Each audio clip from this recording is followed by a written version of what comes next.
Hi, everyone. I'm Sanjana, Jay and Jay's Fireside Chat Coordinator, and I'm joined here with Mr. Jim Horn, our new president. Jim, thank you so much for being here. Sanjana, thank you for having me. It's a pleasure to be here. Of course. So let's jump right in. Please tell us about your career path and what led you to becoming the president of J&J. Sure. So I actually career path. Wow, that's a hard question. Been a lot of years.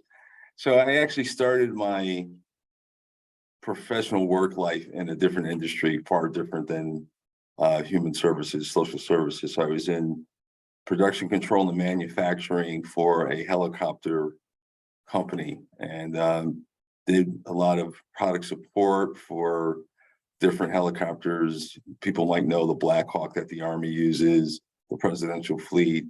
Uh, in my spare time, I was very active in my local community, and through that got elected to my local school board, where I served for over 8 years. And then I was approached by some of my friends I grew up with in the neighborhood, and they asked, can I assist them in establishing an after-school program for at-risk young men? And did that, simultaneously working at Sikorsky's and raising a family, but then parlayed that into a nonprofit organization that provided summer camp and after-school program for about 500 youth in my hometown of Bridgeport, Connecticut. So that was sort of the beginning of me thinking about service to the community as a vocation.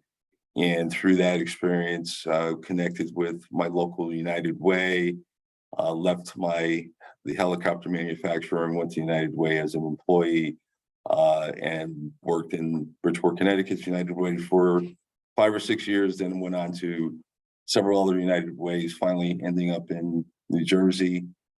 Worked as the CEO here in Union County, New Jersey's United Way for about 14 years, and had this wonderful opportunity to come to JA.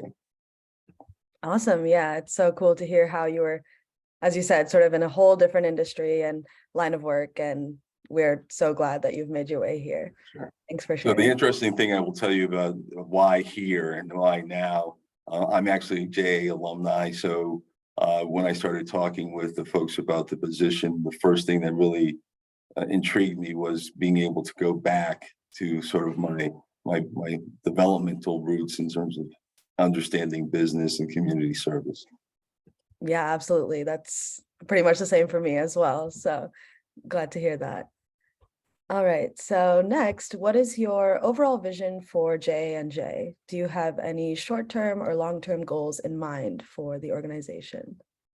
Well, I think short term, I think as in most organizations, as we come out of the really chronic conditions associated with the pandemic, what is our business model? How do we get back to servicing our students in person, working with our volunteers in person, and how do we do that safely?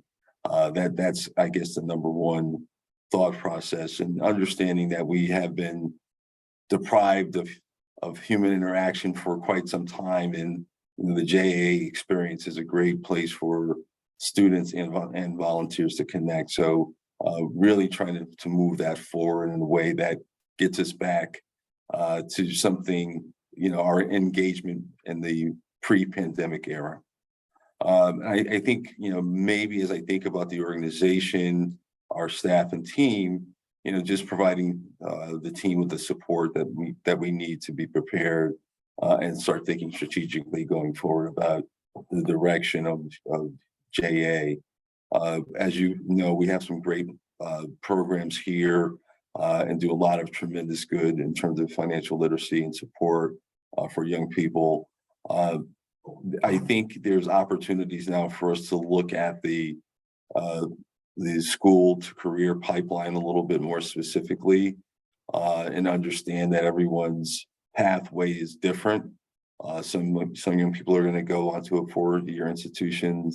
Others might not have the financial resources or the desire, and understanding that there are opportunities for employment that allow for career development, on the job, and how can JA be a part of that is something that we're really beginning to have some real significant conversations around with the team and the board and our partners, because I think there's a opportunity to strengthen not only the young people that we're servicing, but as we talk about building stronger communities for the future, success, employment, stability is a big part of that. So we want to make sure that we're in the forefront of those conversations and those initiatives, and really providing young people with tangible opportunities to be part of a striving New Jersey. Absolutely. Yeah, I completely agree. And I think personally, as you mentioned, with going back to more in-person events and activities, I'm interested to see sort of how we can keep and adopt the good things about virtual environments and what we've seen with virtual JA programming, and integrate that back with what we've done in Sure. person. Yeah. My sense right now from talking with the different stakeholders, it's not going to be a sort of a level up. So what you'll see is sort of the opposite dynamic that we saw during the pandemic, where everything went virtual. So now we're going to see, for a short period of time, a real desire to go in person, which will then at some point level off. But I think the one thing that we need to acknowledge is that we have the tools to do both, and trying to understand how do we maximize those opportunities, but also make those opportunities consistent and tangible for today's reality. And in the virtual world, most of our students were home. Now our students are back in class. So how do we manage that experience with a group setting virtually versus individual desktops being on, and how do we then intersperse not only a virtual experience, but for those students that are in class, give them some real-time interactive experiences to overlay that. So there's work to do, and I think there's opportunities, but it's not, I don't think it's as easy as saying, okay, hey, you can do this virtually. Yes, you can, but are there things we should be doing to enhance that virtual experience? Absolutely. Yeah. That's the opportunity. Right. And I was going to say too that, with students back in person for the most part, I think we'll definitely be seeing some good turnouts and the results that we're hoping to see. Yes. Yes. All right. So you touched on this a little, but is there anything else that you're looking to implement within the organizational culture of JA&J to strengthen it even more?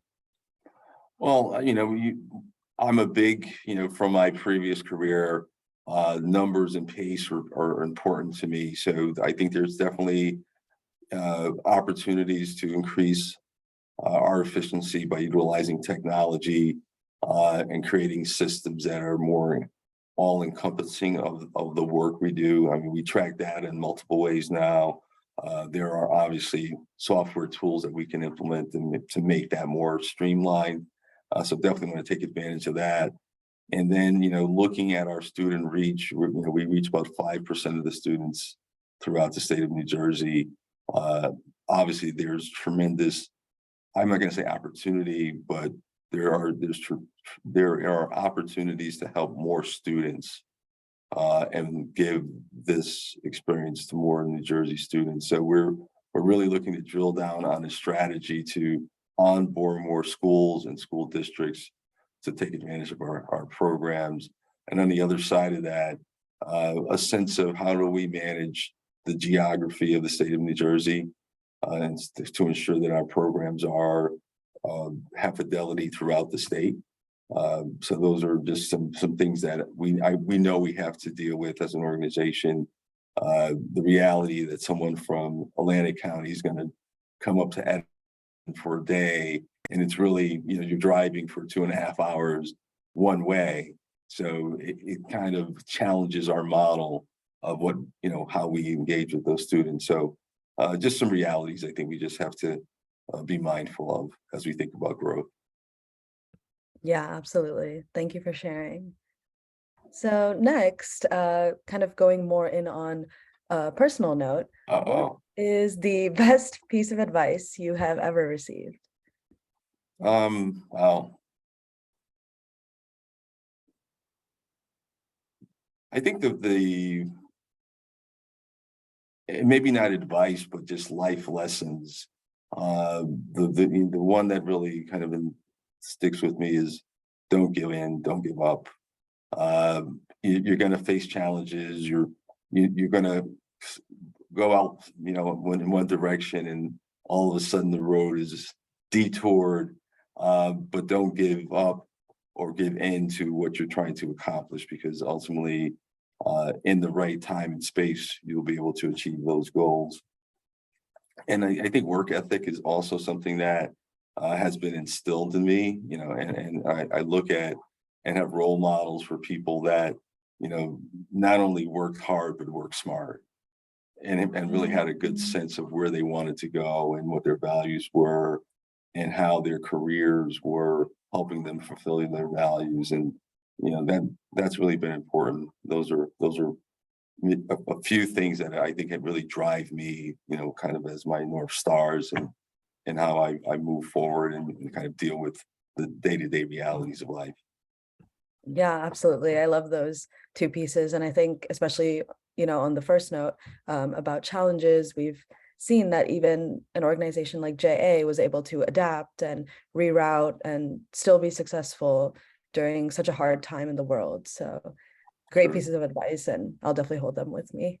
Yeah, I mean, it bodes you well. I'm at an age now where I have conversations with folks your age, and just to be able to kind of give those tidbits back, and then reflect on my journey, is very rewarding, because it really holds true that you have to have some level of endurance and be resilient in order to be successful.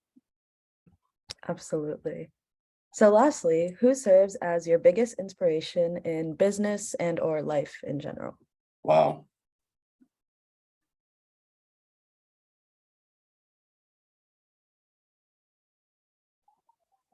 My biggest inspiration in life, let's go there, is I have an aunt who is a retired principal from a school. And from the time I was able to ride in her back seat, would take me along with her on her different life journeys, which were some professional, some civic. And to see her, and just really just be in awe of her energy, her creativity, her ability to connect with people, was something that stays with me till this day. And I'm blessed to still have her in my life, and at a good place where she can look back at me and say, okay, some of the things that I exposed you to rubbed off on you, and so to see her be proud of what I've done, but to ultimately know that she was a big part of kind of helping me form some of my personal values. And so yeah, so it's my aunt Lottie Miles, great lady. That's awesome. Yeah, family is always the best to have as an inspiration around you. I totally agree. All right, so that brings us to the end of this Get to Know Our New President video. Thank you so Okay. much for everything that you shared. I know all of our viewers will be so thrilled to hear your insights. Thank you again, Jim. Well, thank you, Sanjay. You did a great job. And again, pleasure to meet you. And then more importantly, I think to the audience, it's really an honor for me to be in this station, serving the youth and the state of New Jersey, and with a great organization, JA New Jersey. So again, thanks for your time. And I look forward to coming back and talking again when we've done some really exciting things together. Absolutely. Looking forward to it. Take care. Bye-bye.